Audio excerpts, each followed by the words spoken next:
Olá, para quem não me conhece, meu nome é Pamela Vitório e bem-vindos a mais um vídeo aqui no canal. Hoje vamos dar continuidade à Bíblia.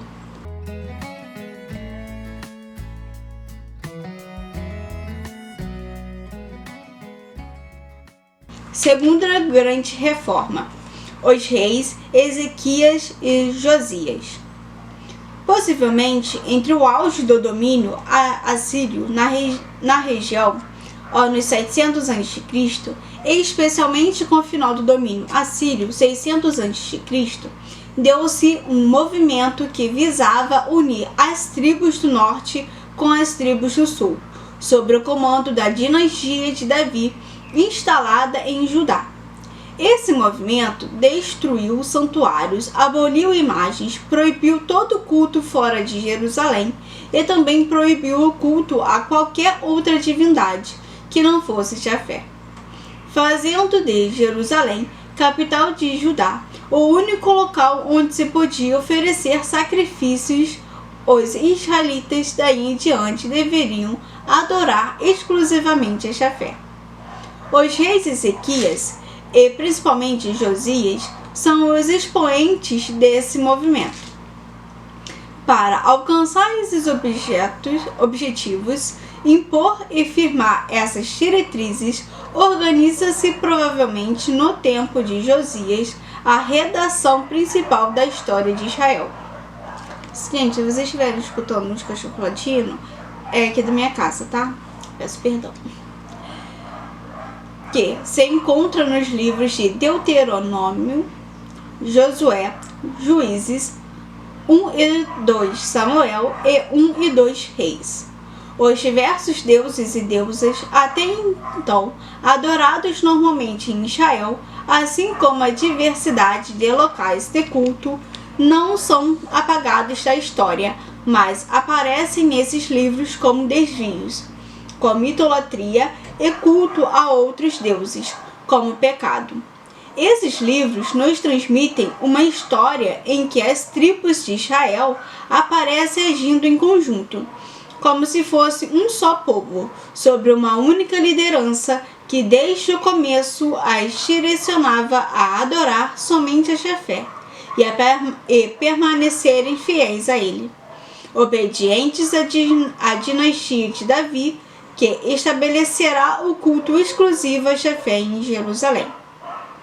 A instituição da monolatria, culto a um só Deus, sem negar a existência de outros deuses, nesse período foi um passo na direção do monoteísmo, culto a um Deus considerado o único verdadeiro, o único existente, que será estabelecido em Judá somente depois do exílio na Babilônia. Ezequias e Josias, com a imposição do culto único a Jafé, finalizam dois aspectos de um processo iniciado desde o estabelecimento de Jafé como Deus nacional de Judá. Primeiro, a identificação de Jafé com o Deus do Êxodo.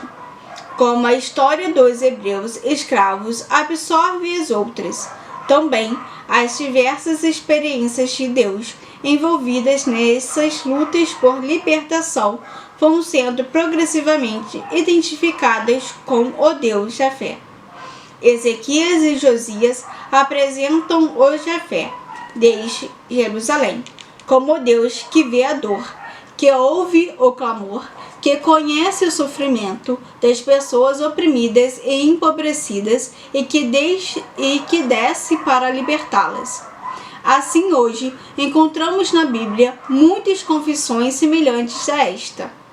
Os egípcios nos maltrataram e humilharam, impondo dura servidão sobre nós.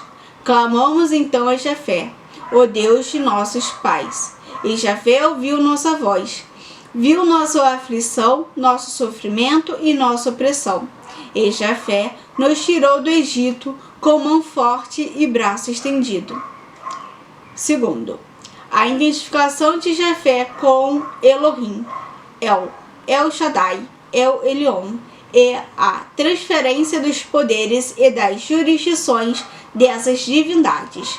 e também de divindades que são proibidas por Ezequias e Josias, como Baal, Azera e Astarte, para Jafé.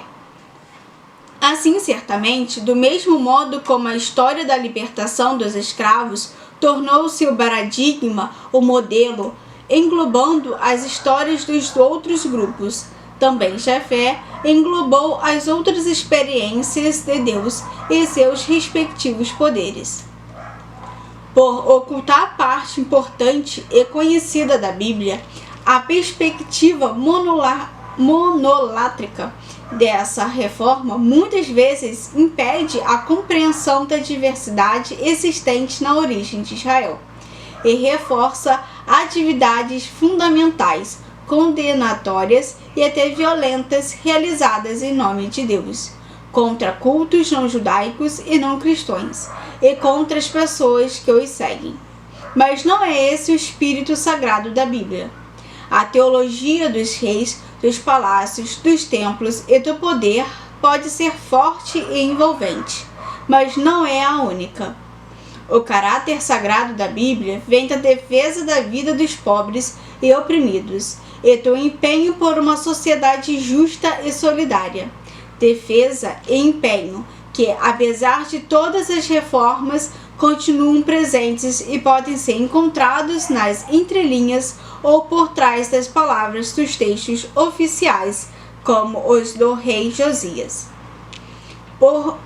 Pois o próprio rosto libertador de Deus, que Josias tenta usar para justificar seus projetos de dominação, é que denuncia e condena essas teologias e esse tipo de religião.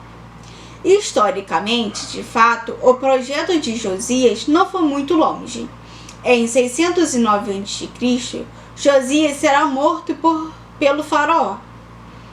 Em 1589 a.C.,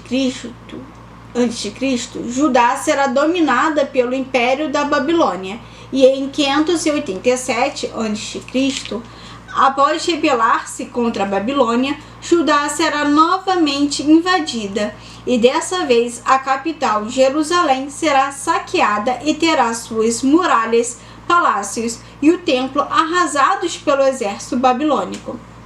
Nesses dois eventos, grande parte da classe dominante será morta e a outra parte será levada para o exílio na Babilônia, restando na terra de Judá somente o povo pobre. Os latifúndios dos poderosos exilados foram divididos e entregues a esses pobres, deixados em Judá, para serem vinhadeiros e agricultores. Vivendo sem reis, sem o templo e sem infraestrutura de uma rede coletora de tributos, pois a capital, o templo e as principais cidades eram agora somente montões de ruínas. Esses camponeses pobres viveram uma experiência semelhante àquela do período anterior à monarquia. Embora existisse algum esquema para a tribulação dos babilônicos, experimentaram uma situação parecida com o tribalismo dos inícios de Israel. E, além de reforçar suas instituições sociais, tiveram condições também de resgatar suas antigas tradições teológicas e espirituais. É isso, gente. Encontro vocês na próxima segunda-feira.